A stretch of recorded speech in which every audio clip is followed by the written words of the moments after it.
जादूगर का इस्तेमाल करके हमेशा गरीब लोगों की मदद किया करता था। फिर कुछ दिनों बाद अचानक जादूगर बहुत बुरी तरह बीमार पड़ जाता है।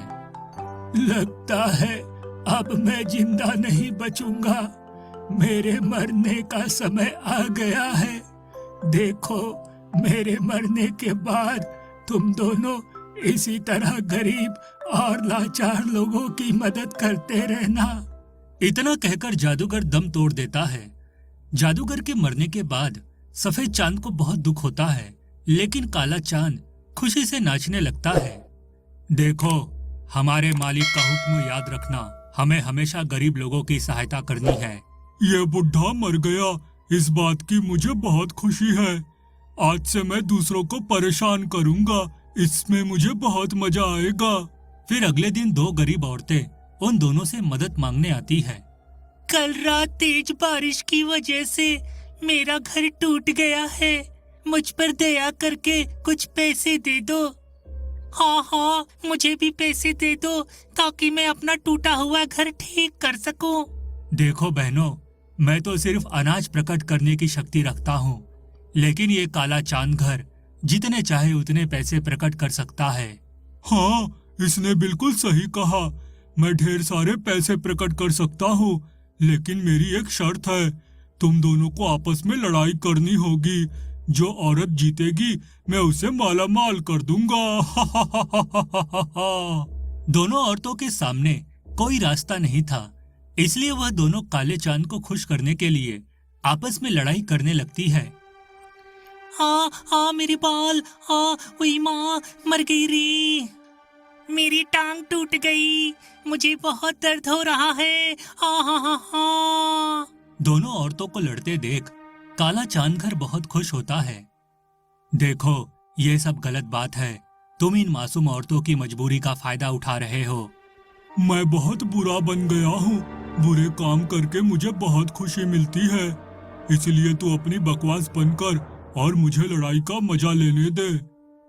देखते ही देखते दोनों औरतें बुरी तरह घायल होकर जमीन पर गिर पड़ती है। अरे, तुम दोनों तो घायल होकर गिर पड़ी, मुझे बिल्कुल मजा नहीं आया, इसलिए मैं तुम दोनों को पैसे नहीं दूंगा। चलो भागो यहाँ से। काले चांद की धोखेबाजी से दोनों औरतों को बहुत दुख होता है और वह दोनों रोते हुए वहां से जाने लगती है। लेकिन तभी सफेद चांद घर उन दोनों औरतों को 2 अनाज की बोरियां दे देता है। फिर वह दोनों औरतें सफेद चांद घर का शुक्रिया अदा कर वहां से चली जाती है। इस तरह कुछ दिन बीत जाते हैं। फिर एक दिन एक बूढ़ा आदमी अपनी जवान लड़की को लेकर वहां आता है।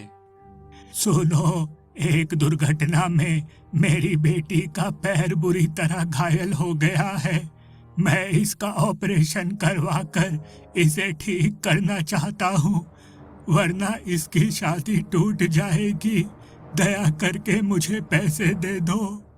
सुन बुड्ढे, अगर तुझे पैसे चाहिए तो तुझे मेरे सामने डांस करके दिखाना होगा, उसके बाद मैं तुझे पैसे दूंगा। मजबूर होकर बूढ़ा वहां डांस करने लगता है, लेकिन थोड़ी ही देर में थकान के मारे वह गिरकर बेहोश हो जाता है। पिताजी, उठिए पिताजी, आपको क्या हो गया?